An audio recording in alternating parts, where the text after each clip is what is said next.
मनीष जी ने जैसे ही नायरा का हाथ पकड़ दूर किया, नायरा का सिर रेलिंग से बुरी तरह टकरा गया। आर्यन ने उसे पकड़ने की कोशिश की, पर बावजूद इसके नायरा नीचे गिर गई। ये देखकर चारों दोस्त और मीनाक्षी जी भागकर नायरा के पास आए। नायरा नायरा आर्यन ने जल्दी से नायरा को उठाया और उसके बाल उसके चेहरे से हटाए तो उसके माथे पर लाल निशान बन गया था और साथ ही उसके घुटने पर भी चोट आई थी। आर्यन ने उसे बचाने की कोशिश की थी, उसकी वजह से उसे बहुत कम चोट आई थी। नायरा, आयु ओके? वेदांत ने जैसे ही उसे छूने की कोशिश की, वो एकदम से पीछे हट गई। ये देखकर सब हैरान हो गए। नायरा, वो फिर से जब उसे छूने वाला था, पर नायरा ने उसे रोक दिया। प्लीज़ रुक जाओ वेदांत, प्लीज़ रुक जाओ, वो हड़बड़ाई हालत में बोली। उसके चेहरे पर डर उभर आया था। बस बहुत हुआ, अब बस करो नायरा। वेदांत उसका ऐसा बर्ताव देखकर हैरान हो गया। मैं इस सब से थक गई हूँ, मैं मरना नहीं चाहती वेदांत। उसकी आंखों से आंसू गिरने लगे। जब तक मैं जिंदा हूँ तुम्हें कुछ नहीं होगा नायरा, मैं जब तक तुम्हारे साथ हूँ कुछ नहीं होने दूंगा तुम्हें। वेदांत ने उसके चेहरे को अपने हाथों में पकड़ कहा, पर हर पल तो तुम मेरे साथ नहीं रह सकोगे ना। मैं हर पल तुम्हारे साथ रहूँगा। ये सुनकर भी नायरा ने धीरे से उसके हाथ अपने चेहरे से हटा दिए। वेदांत, अपने परिवार को बहुत दुख पहुंचाया है मैंने, अब जाकर उनके चेहरों पर मुस्कान आई है। अगर मुझे कुछ हो गया तो मेरी मम्मा और नानू जिंदा नहीं रह पाएंगे, मेरे साथ वो भी मर जाएंगे वेदांत। वो उठकर खड़ी हो गई, पर उसके पैर में दर्द हुआ। अब हम नहीं मिलेंगे वेदांत, उसने जैसे ही ये कहा सब दंग रह गए। नायरा, ये तुम? वेदांत की आंखों में आंसू गिर पड़े। नायरा, हम सब के होते तुम्हें किसी से डरने की ज़रूरत नहीं है, हम सब तुम्हें प्रोटेक्ट करेंगे, तुम हमारी भी रिस्पॉन्सिबिलिटी हो। रुद्र ने नायरा का चेहरा अपनी ओर कर कहा, मैं खुद अपनी रिस्पॉन्सिबिलिटी हूँ, किसी और की नहीं। उसने रुद्र का हाथ भी अपने ऊपर से हटा दिया। किसी को भी नायरा के इस बर्ताव का ना ही मतलब समझ आ रहा था और ना ही कारण।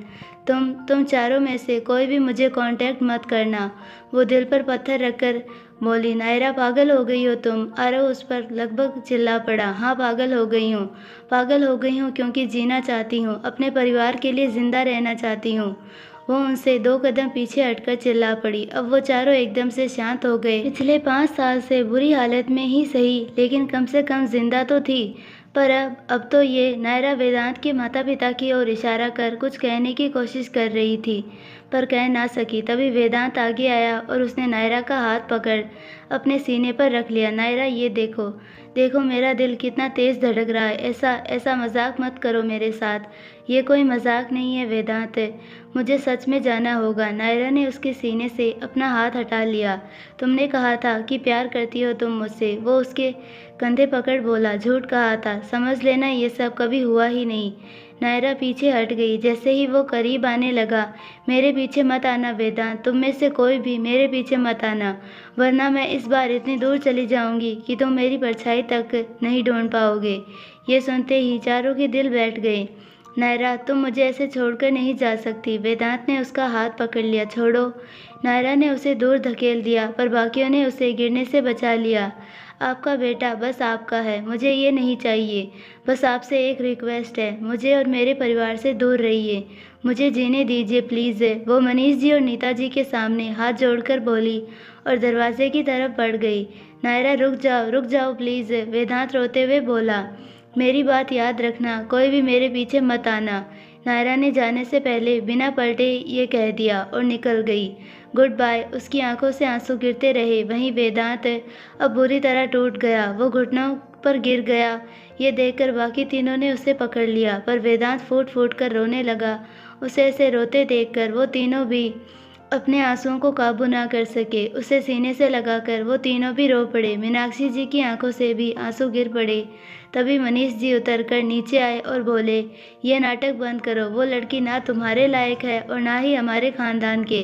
तुम्हारे लिए एक से एक बढ़कर लड़कियों की लाइन लगा दूंगा मैं। ये सुनते ही वेदांत ने रोना बंद किया और उठकर खड़ा हुआ। आज आप दोनों ने सारी हदें पार कर दी है। अब ना ही मैं चिल्लाऊंगा और ना ही रोऊंगा। अपने प्यार के लिए बहुत गिड़गिड़ा लिया आपके सामने, पर अब नहीं। आज के बाद आप मेरे लिए मर गए वेदांत। नीता जी उस पर चिल्ला पड़ी, पर वेदांत उनसे भी ज़्यादा जोर से चिल्ला पड़ा। बस मिसेस खुराना, बस आज और अभी से आप दोनों मेरे लिए मर गए हैं और मैं भी आपके लिए मर गया। आज से आपका और मेरा रिश्ता ख़त्म। मैं आज आपसे हर एक रिश्ते, हर एक नाते का अंत करता हूँ। आज के बाद आप दोनों में से किसी की शक्ल नहीं देखूंगा। ये सुनकर नीता जी और मनीष जी दोनों का दिल तेजी से धड़क उठा, पर वो वेदांत से कुछ कहते उससे पहले ही वेदांत एकदम से नीचे गिर गया। उसकी आंखें एकदम से बंद हो गई थी। ये देखकर उसके तीनों दोस्तों ने उसे झट से संभाल लिया।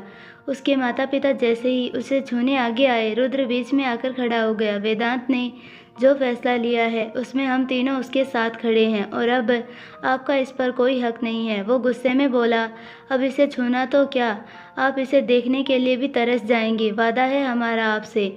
आरव भी वेदांत को अपने सीने से लगाकर बोला। उसके दोस्तों की ऐसी बातें सुनकर मनीष जी और नीता जी हैरान रह गए। रुद्र, इसे यहाँ से ले चलो, यहाँ के लोगों से नहीं तो अब इस घर से इसका क्या नाता। आर्यन के कहते ही आरव ने वेदांत का हाथ अपने कंधे पर डाला और दूसरी ओर से आर्यन ने, दोनों ने उसे उठाया और बाहर की ओर ले जाने लगे। ये क्या कर रहे हो? मेरे बेटे को कहाँ ले जा रहे हो? नीता जी जैसे ही आगे आई, मीनाक्षी जी बीच में आकर खड़ी हो गई। बस नीता, अब मेरे बच्चे से दूर रहना, तुम ले जाओ इसे।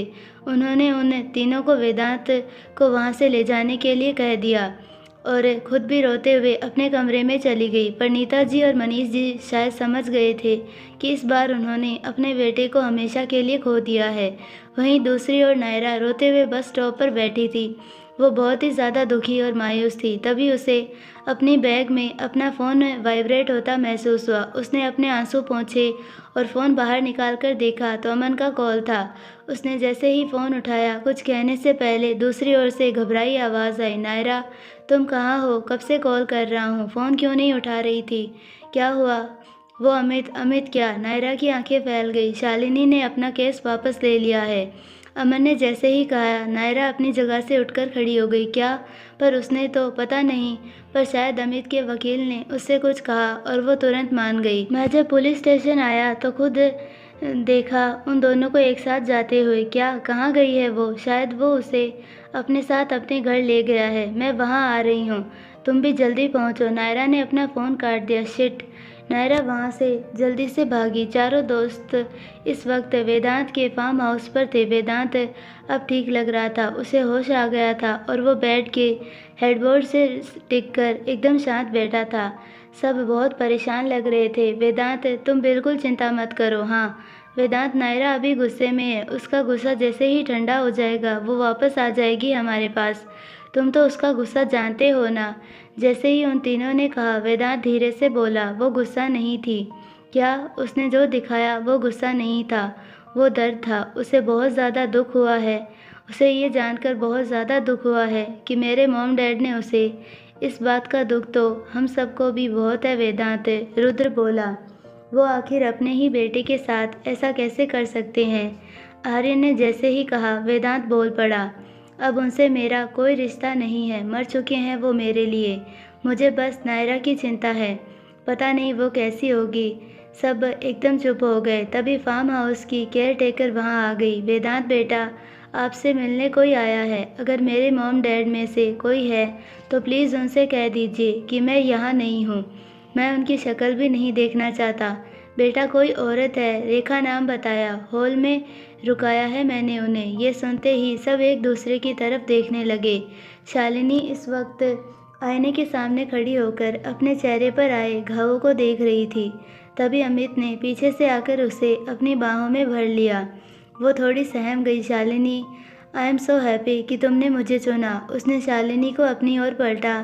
आज तुम्हारे हाथ का खाना खाना चाहता हूँ, बनाओगी? बिल्कुल, शालिनी ने नकली मुस्कान के साथ कहा और किचन की ओर चली गई। उसके जाते ही अमित ने राहत की सांस ली। वहीं बाहर अमन और नायरा उसी के घर के बाहर एक गली में छुपे हुए थे। हम यहाँ छुपकर क्या कर रहे हैं? तुम यहीं रुको, मुझे बस अपना फ़ोन दो, नायरा ने कहा। मेरा फ़ोन? क्यों? उसने अपना फ़ोन जेब से निकाल पूछा। उसने मेरा नंबर ब्लॉक कर दिया है। उसने अमन का फ़ोन खींच लिया। तुम आखिर करना क्या वाली हो? अब शालिनी ही हमारी आखिरी उम्मीद है। इतना कहकर वो वहाँ से भाग खड़ी हुई। नायरा, नायरा रुको। उसने उसे रोका पर वो जाकर अमित के घर के सामने खड़ी हो गई। वहीं खड़े होकर नायरा ने शालिनी का नंबर डायल किया और उसे फ़ोन लगाया। दूसरी ओर शालिनी जैसे ही किचन में आई उसका फ़ोन वाइब्रेट हुआ। उसने अननोन नंबर देखकर पहले तो उठाया नहीं पर बाद में उठा लिया। Hello hello Shalini, please phone मत काटना, मैं यहीं हूँ नायरा। क्या क्या तुम बस कुछ पल के लिए बाहर आकर मुझसे बात कर सकती हो? शालिनी फ़ोन काट देना चाहती थी पर उसने काटा नहीं। मैं बाहर नहीं आ सकती जानती थी, इसीलिए मैं ही तुम्हारे पास चली आई। ये सुनते ही शालिनी ने खिड़की खोलकर बाहर देखा। बाहर रास्ते पर उसे नायरा खड़ी नजर आ गई। अमन जहाँ छुपा था वहाँ से वो नायरा की बातें सुन पा रहा था पर शालिनी को नजर नहीं आ रहा था। यहाँ से चली जाओ नायरा, मैं अमित के खिलाफ कोई रिपोर्ट नहीं करूँगी, शालिनी ने खिड़की से बाहर देखकर कहा। मैं यहाँ उसके लिए नहीं आई हूँ। नायरा भी उसे साफ देख पा रही थी। तो क्यों आई हो? तुम्हारे लिए क्या?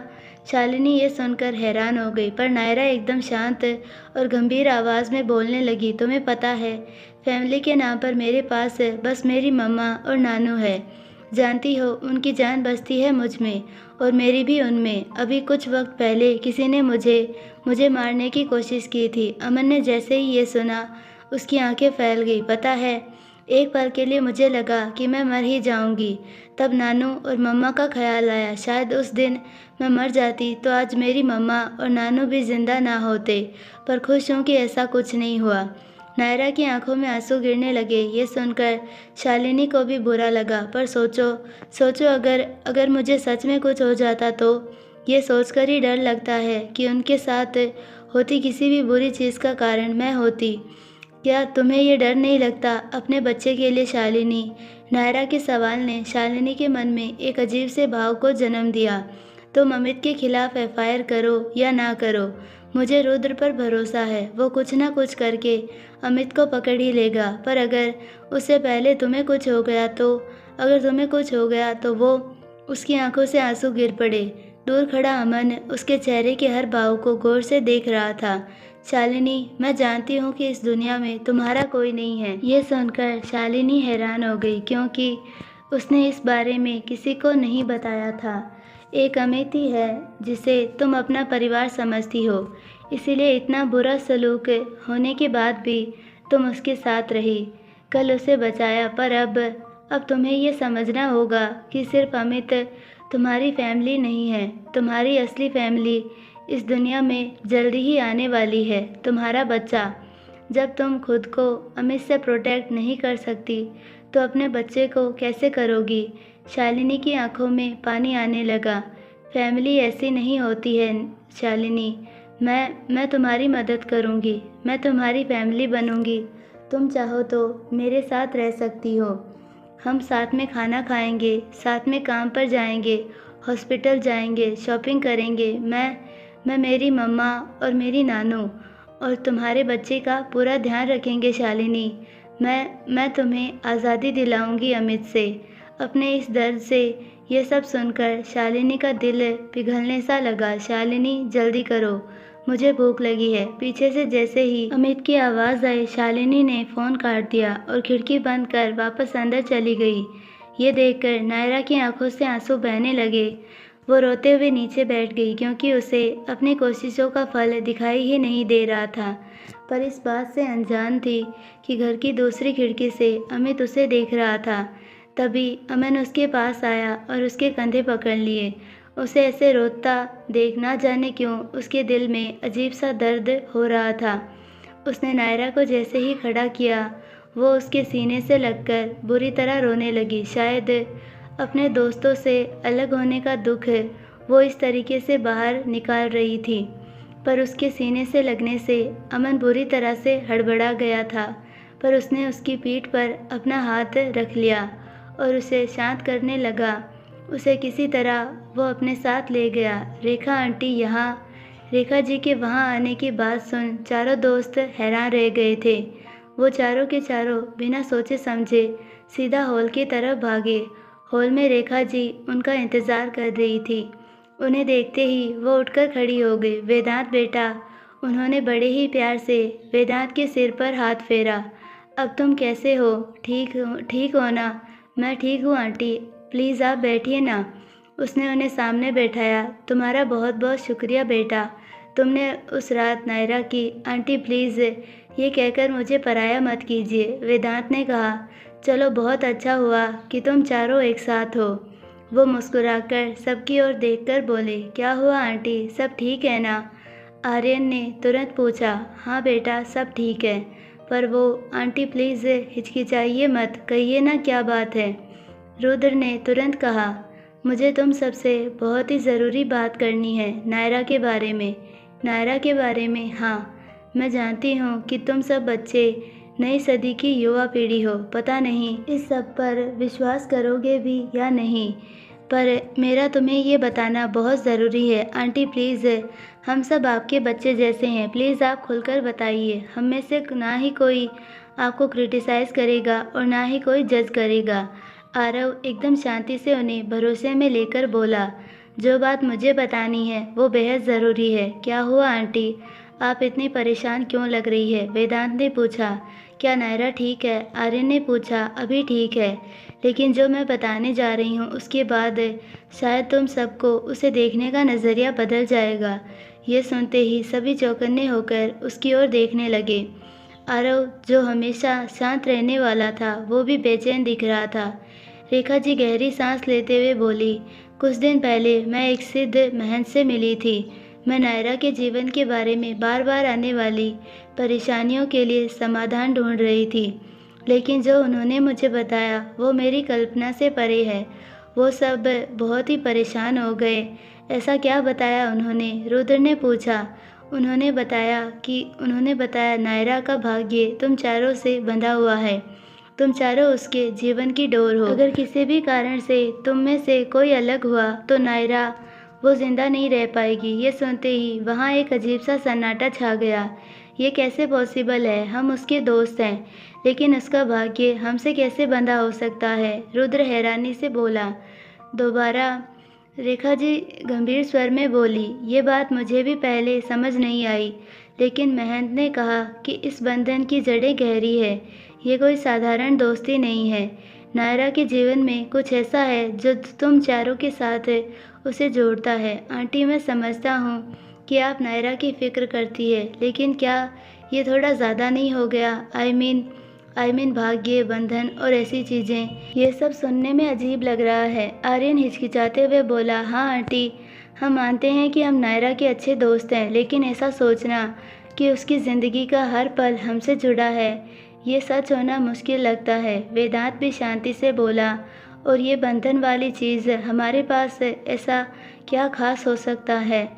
रुद्र सोचते हुए बोला। उसके ऐसे रिएक्शन देखकर रेखा जी का उन्हें सच बताने का हौसला डगमगाने लगा। ये देखकर आरव अपनी शांत आवाज़ में बोला, शायद ये किसी गलतफहमी का नतीजा है। नायरा को परेशान करने के बजाय हमें उसकी सेहत और मेंटल हेल्थ पर ध्यान देना चाहिए। आंटी, तुम्हें विश्वास करना मुश्किल है, मैं समझती हूँ, लेकिन मैं जो कह रही हूँ वो सिर्फ मेरी कल्पना नहीं है। ये बात एक सिद्ध महंत ने कही है, जिनकी बातें आज तक गलत साबित नहीं हुई है, और मुझे लगता है कि नायरा पर आने वाली सारी मुसीबतें इसी का नतीजा है।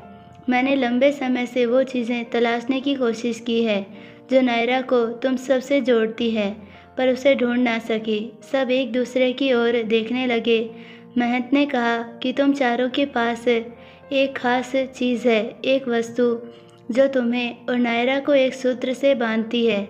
जब तक वो चीज़ें तुम्हारे पास है और तुम साथ हो, नायरा सुरक्षित है, लेकिन अगर वो चीज़ें अलग हो गई तो तुम अलग हो गए तो नायरा की ज़िंदगी खतरे में पड़ जाएगी। लेकिन वो चीज़ क्या है आंटी? हमारे पास ऐसा क्या हो सकता है जो हमें जोड़ता हो? आरव सीरियस टोन में बोला। उन्होंने सिर्फ इतना कहा कि वो चीज़ तुम पांचों के पास पहले से है और वो तुम्हारी दोस्ती के साथ जुड़ी हुई है, लेकिन हमारे पास ऐसी कोई खास चीज़ नहीं है आंटी। रुद्र ने कहा, बेटा, अब उसे ढूंढना और उसकी रक्षा करना तुम्हारी जिम्मेदारी है। ये सुनकर सभी के चेहरे पर चिंता और उलझन साफ झलक रही थी। क्या आपने इस बारे में नायरा से बात की? नहीं, नायरा इस बारे में कुछ नहीं जानती।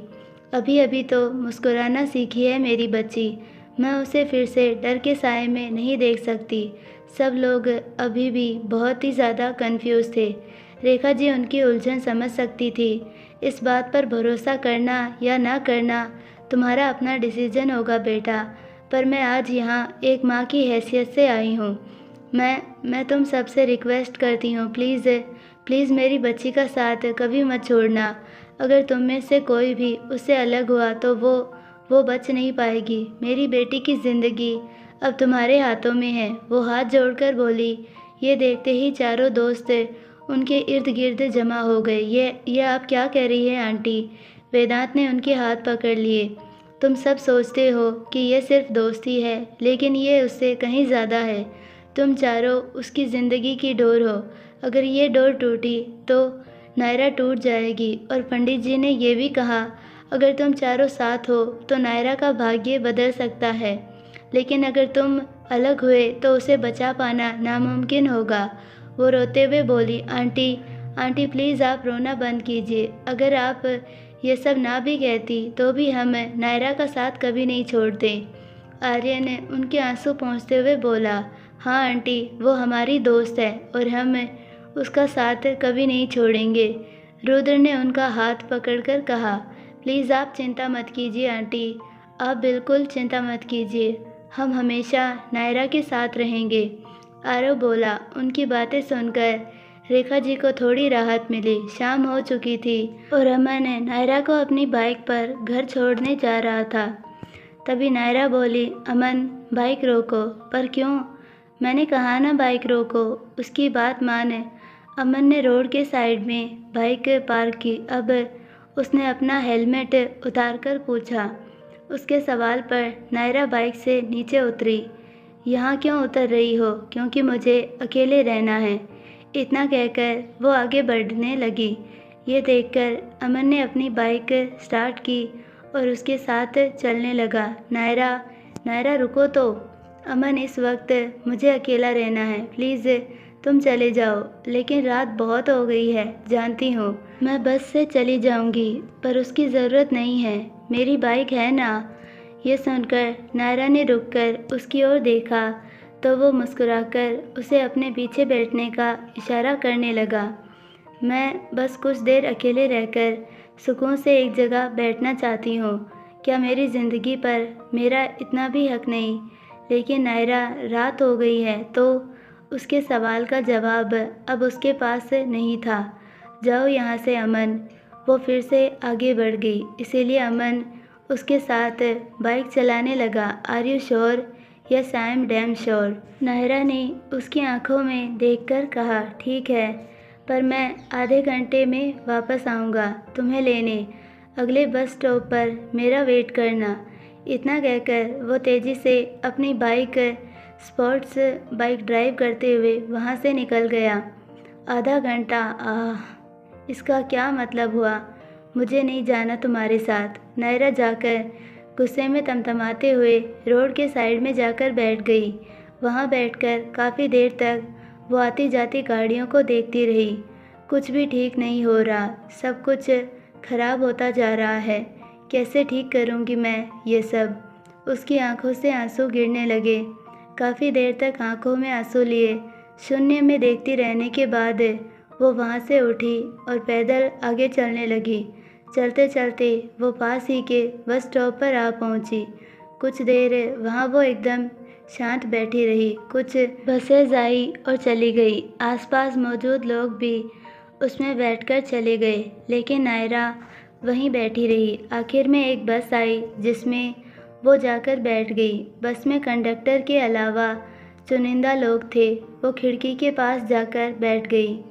वो भी अपने ही ख्यालों में खोई हुई इस बात से अनजान थी कि एक आदमी उसका पीछा करते हुए बस में चढ़ आया था। उसने पूरी तरह काले कपड़े पहने हुए थे, सिर पर काली टोपी पहने, चेहरे पर काला ही मास्क भी लगाया था। वो जाकर नायरा से दूर पीछे वाली सीट पर बैठ गया। धीरे धीरे सवारियां उतरती गई, पर नायरा का किसी और पर ध्यान नहीं था। आखिर बस में सिर्फ वो मास्कमैन, नायरा, कंडक्टर और ड्राइवर ही बचे थे। आई होप आपको ये पार्ट पसंद आया होगा और अगर पसंद आया है तो प्लीज़ हमारे वीडियो को लाइक, शेयर और चैनल को सब्सक्राइब ज़रूर कीजिए और बेल आइकन नोटिफिकेशन को ऑल पर सेलेक्ट कर दीजिए ताकि हमारी सारी वीडियोस की नोटिफिकेशंस आपको मिलती रहे। मिलते हैं नेक्स्ट पार्ट में, तब तक के लिए बाय।